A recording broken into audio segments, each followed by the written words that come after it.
Para iniciar con las exposiciones magistrales, invitamos al podio al licenciado Carlos Ochoa, quien se ha desempeñado como periodista de prensa, radio y televisión.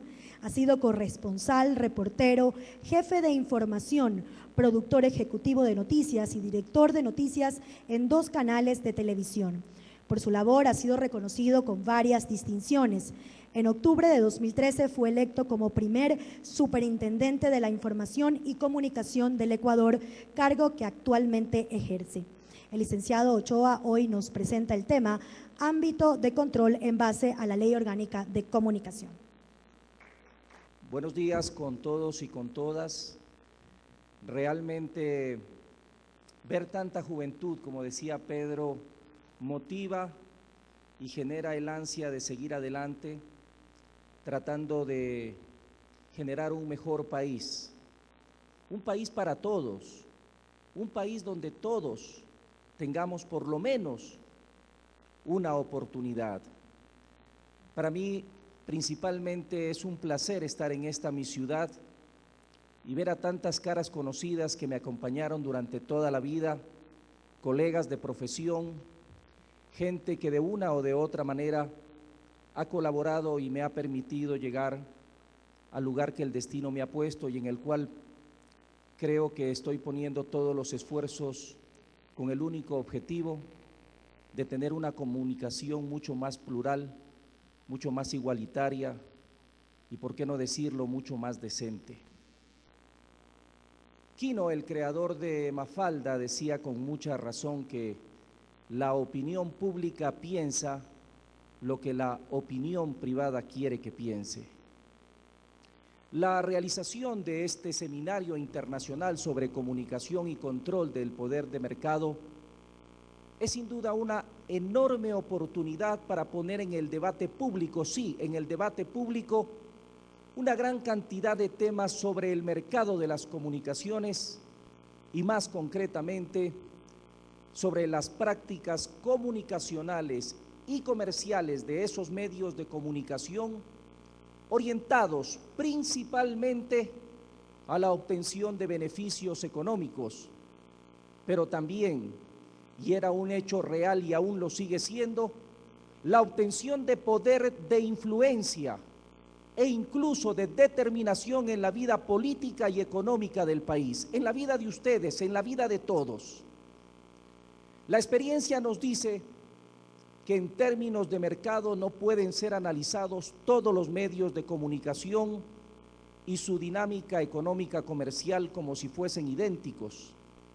Claro, esto sería desconocer ciertas diferencias fundamentales y consecuentemente actuar de manera errónea y seguramente injusta. Desde esta perspectiva considero que las dos fuentes de diferencias fundamentales entre los medios de comunicación están relacionadas primero con la concepción misma del tipo de medio de comunicación. No es lo mismo un medio público, uno comunitario o un medio privado. Y dos, el tamaño del medio. Es decir, su magnitud como empresa en función de la cobertura que tiene en el territorio nacional, su cantidad de ventas, las ventas anuales que genera y sobre todo el valor de su patrimonio neto. Vamos a mostrarles algunos cuadros que muestran los tipos de medios de comunicación, en unos casos por su concepción, en otros casos por su cobertura, pero lo más importante, el tamaño que ocupan en el mercado ecuatoriano. Es en ese contexto que la Ley Orgánica de Comunicación ha establecido importantes diferencias conceptuales sobre los tipos de medios de comunicación. Así pues, las características más importantes de los medios de comunicación públicas están enunciadas en los artículos 78 al 83 de la ley que muchos ya tienen en sus manos y que son concebidos básicamente como personas jurídicas de derecho público. Esto equivale a decir que su propiedad es de todas y de todos los ecuatorianos y que por lo tanto su dinámica de gestión prioriza la inclusión de la diversidad de intereses y visiones que tenemos ustedes y nosotros. Aunque hacerlo, y esto es algo vital, no siempre sea rentable en términos económicos. Por otra parte, los medios privados, como los define el artículo 84 de la ley, son concebidos principalmente como emprendimientos particulares cuyo motor, desgraciadamente, es la obtención de utilidades. ¿Y por qué desgraciadamente? Porque muchos solo centran en eso el objetivo del medio. Ciertamente tienen también que respetar las obligaciones comunes a todos los medios de comunicación para prestar el servicio público de comunicación, tal como lo señala el artículo 71 de la Ley de Comunicación. Finalmente, los medios de comunicación comunitarios, como los denomina el artículo 85 de la ley, son aquellos cuya propiedad, administración y dirección corresponden a colectivos u organizaciones sociales sin fines de lucro, comunas, comunidades, pueblos, nacionalidades. Lo más importante de estos medios es que no tienen fines de lucro y las utilidades que obtienen, según el artículo 87, son reinvertidas con prioridad en el mejoramiento del propio medio y posteriormente en los proyectos sociales de las comunidades o de las organizaciones a los que ellos pertenecen. Por otra parte, aunque la ley menciona en varios artículos a medios nacionales, regionales y locales, realmente se han definido dos tipos de medios usando, por unos lados, el criterio de cobertura y por el otro lado, el criterio de alcance. En efecto, la ley establece en su artículo 6 cuáles son los medios de comunicación de carácter nacional y obviamente por exclusión quedan definidos los demás como de carácter no nacional, es decir, regionales o locales. ¿Cómo define la ley a los medios de carácter nacional? Los medios audiovisuales adquieren carácter nacional cuando su cobertura llega al 30% o más de la población del país, siempre de acuerdo al último censo nacional, o si el sistema está conformado por una matriz o 6 o más repetidoras cuya cobertura alcance poblaciones de 2 o más regiones naturales del país. Adquieren la misma condición los medios impresos nacionales siempre que su publicación circule en una o más provincias del territorio de la República del Ecuador, cuya población corresponda de manera individual o conjunta también al 30% o más del total de habitantes del país, siempre les recuerdo, de acuerdo al último censo nacional. Para contabilizar y verificar la adecuación al parámetro antes adecuado o establecido, se considerará de manera conjunta todas las compañías que operen un mismo medio audiovisual o impreso nacional, ya sea de forma directa, a título de edición regional o con cualquier otro tipo de mecanismo.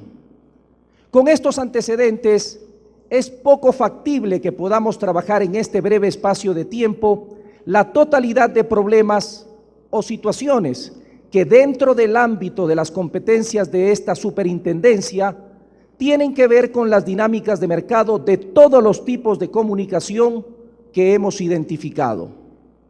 Sin embargo, quiero dejar en ustedes este pequeño desbroce de lo que es la aplicación de la ley, ya que creo que coincidirán conmigo en que una gran porción de los problemas de mercado están relacionados directamente con los grandes medios de comunicación de cobertura nacional y muy especialmente con la televisión. Es por esta razón que centraré mi intervención en visibilizar y tratar de describir esa problemática que se sintetiza entre la tensión que existe entre la ética y el rating, la eterna lucha, la ética y el rating. Dicho de otra manera, entre la vigencia de los derechos versus la obtención de ganancias económicas sin reparar en limitaciones morales, peor jurídicas. Ustedes son muy jóvenes y no tienen mayor conocimiento de lo que ha sido la prensa en este país. Antes de la ley, los medios de comunicación privados de carácter nacional producían y difundían diversos tipos de contenidos comunicacionales orientados principalmente por la lógica de abaratar costos y maximizar utilidades. Abaratar costos, maximizar utilidades. Esta realidad de un mercado perverso era determinante para establecer, por una parte, qué tipo de contenidos serán difundidos y además, lo más importante, cuál será la proporción o porcentaje que ocupen cada uno de tales contenidos. Esto en los medios de comunicación, como ha dicho Pedro también, desgraciadamente, en el resto del mercado. Y aquí una digresión.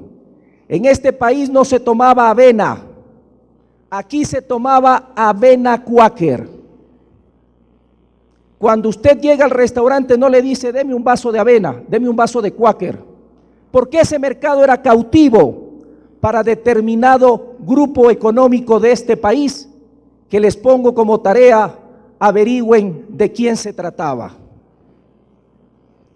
Cabe señalar que aún no existen datos anteriores a la vigencia de la Ley Orgánica de Comunicación. Sin embargo, la información levantada por esta superintendencia en febrero de 2014 sobre 9 de los más importantes canales de televisión del país ilustra cuál era el comportamiento de estos medios sobre ambos aspectos: tipo y proporción de contenidos difundidos.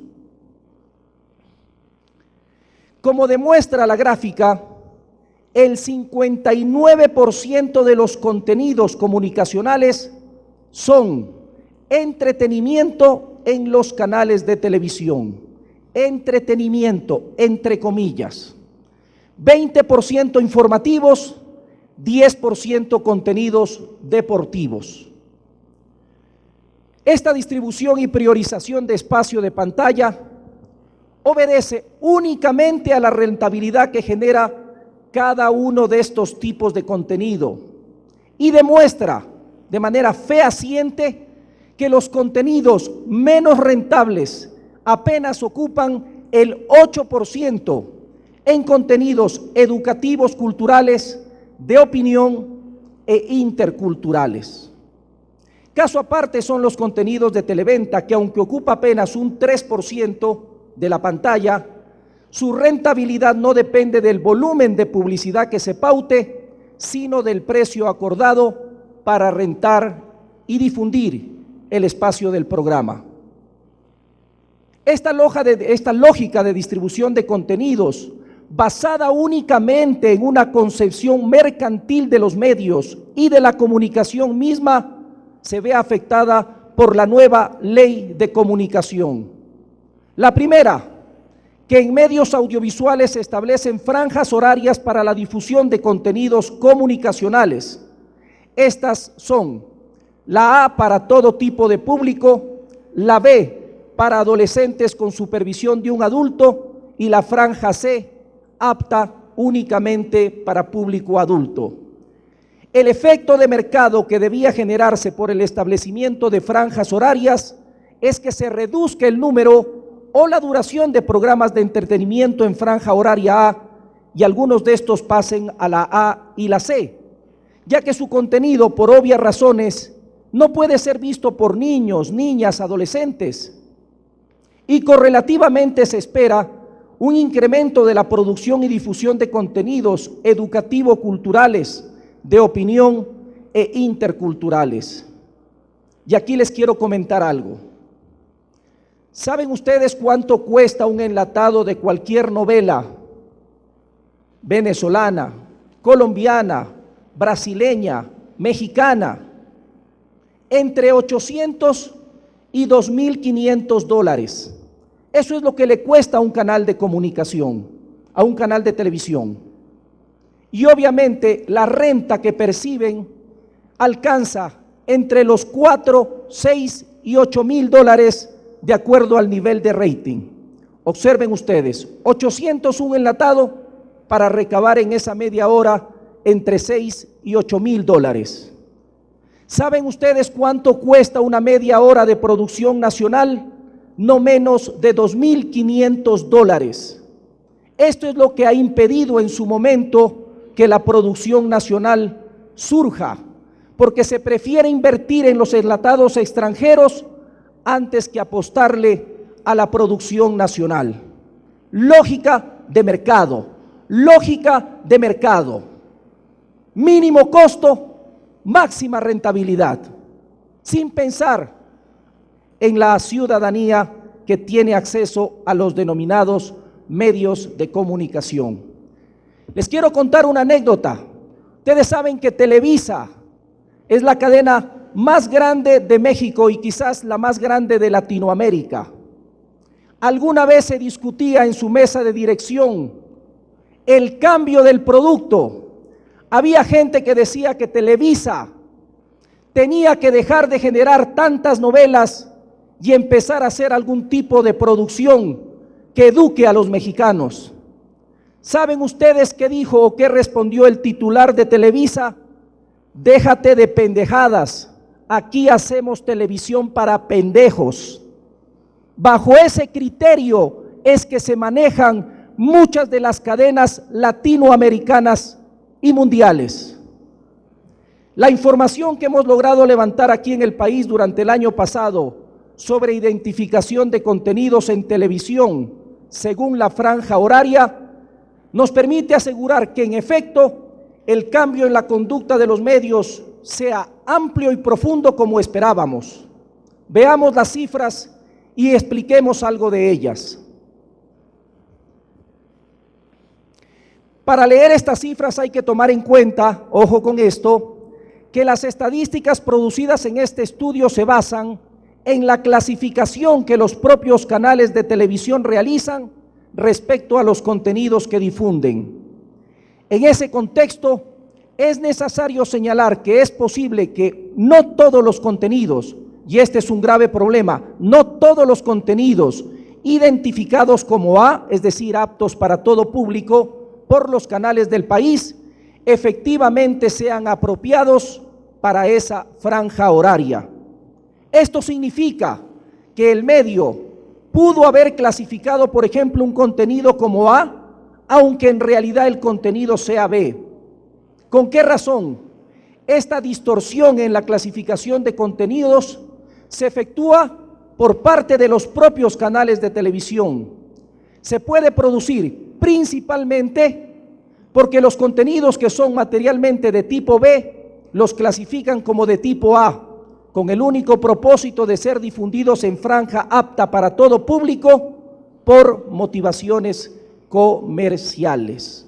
Por motivaciones comerciales.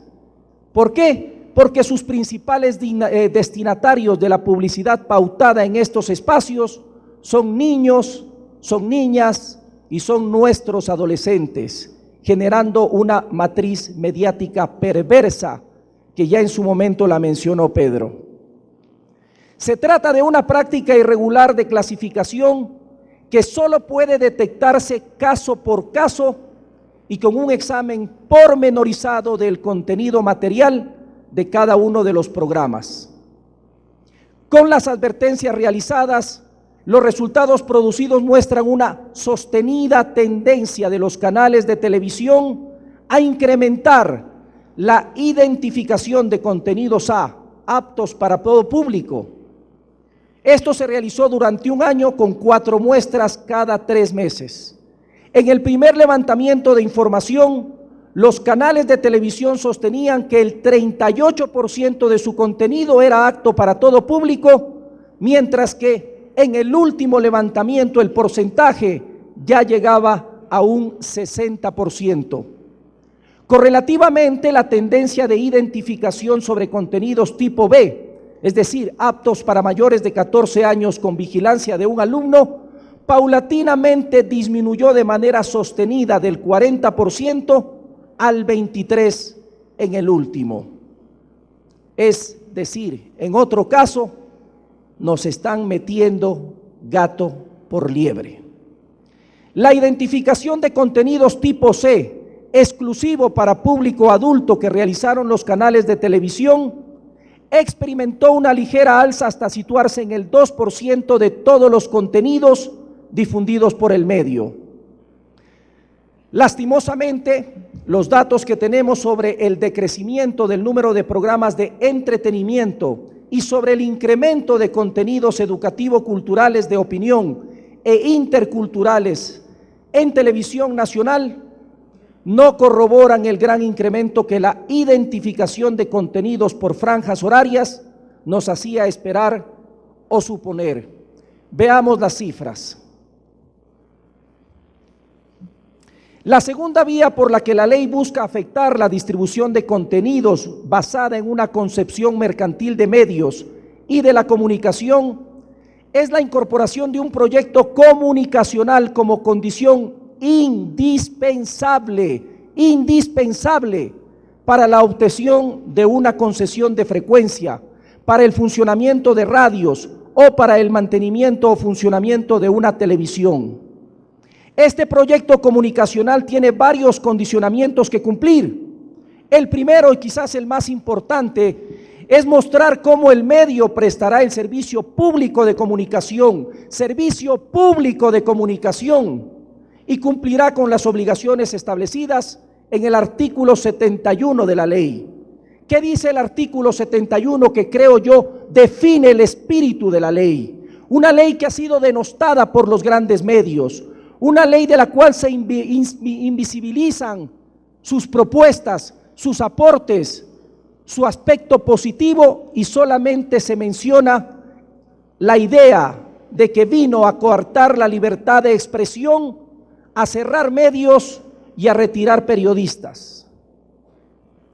Todos los medios de comunicación tienen las siguientes responsabilidades comunes en el desarrollo de su gestión, y les ruego especialmente a los jóvenes que nos pongan atención en este punto, porque es vital, porque se nos está pretendiendo birlar los beneficios de la ley de comunicación, que no son para mí, que no son para el gobierno, son para ustedes, las generaciones futuras. Respetar los derechos humanos y promover su plena aplicabilidad. Desarrollar el sentido crítico de los ciudadanos y, sobre todo, promover su participación en los asuntos de interés general, es decir, que ustedes tengan voz. Acatar y promover la obediencia a la Constitución, leyes y decisiones legítimas de las autoridades públicas. Promover espacios de encuentro, de diálogo para la resolución de los conflictos de interés colectivo. Que no predomine la ley del más fuerte, como sucede en el mercado. Contribuir al mantenimiento de la paz y de la seguridad. Servir de canal para denunciar, en unos casos, el abuso ilegítimo que funcionarios estatales o personas particulares hagan del poder, sea este público o privado. Impedir la difusión de publicidad engañosa, discriminatoria, sexista, racista o que atente contra los derechos humanos de las personas. Aquí era una costumbre burlarse del color de la piel, del origen étnico, de su preferencia sexual, y se lo denominaba comicidad, entretenimiento. Promover el diálogo intercultural y las nociones de unidad y de igualdad en la diversidad y en las relaciones interculturales. Promover la integración política, económica, cultural. Todo eso es la ley de comunicación. Finalmente, promover los derechos de los colectivos humanos e propender a la educomunicación.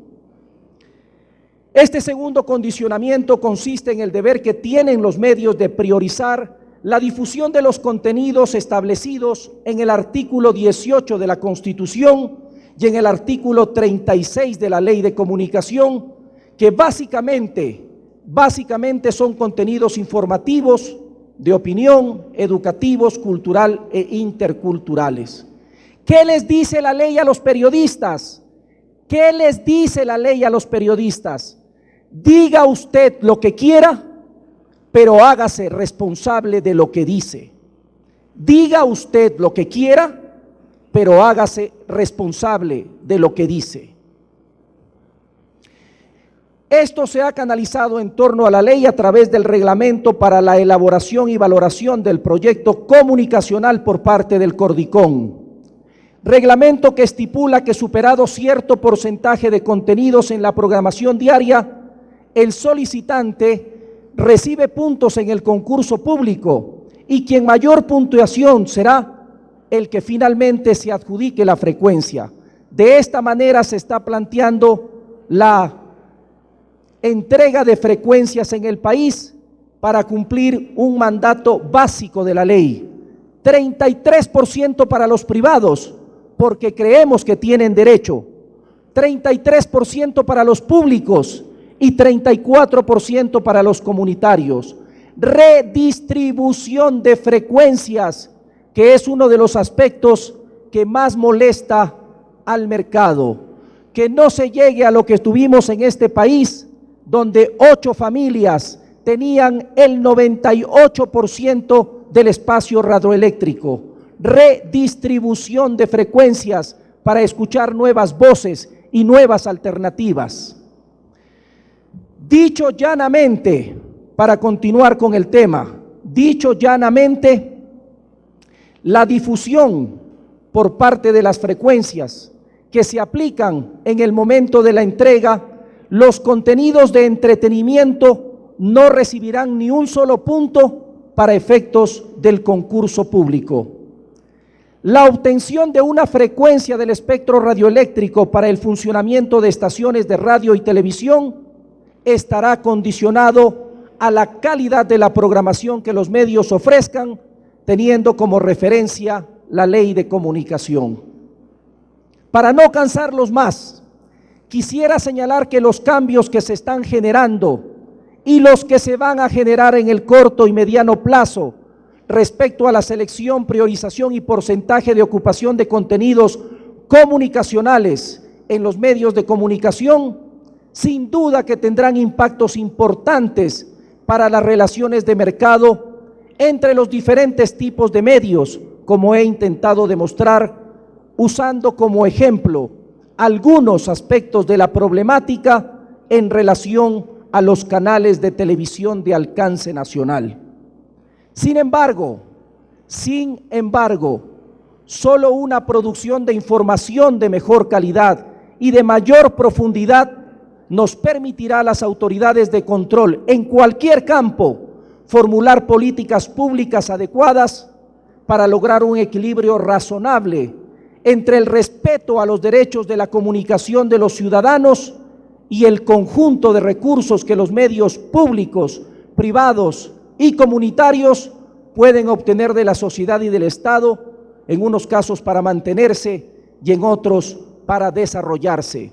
Ese esfuerzo de comprensión y proyección del presente y el futuro de los medios de comunicación puede incluir incluso el ajuste de algunas normas de la Ley Orgánica de Comunicación y de otras normas relacionadas al poder de mercado de los medios de comunicación.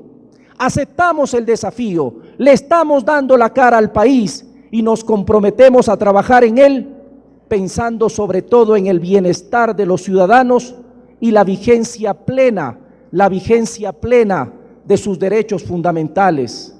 No hay peor violación a la libertad de expresión, no hay peor violación a la libertad de expresión que el silencio de las mayorías en beneficio de unos pocos. Muchas gracias.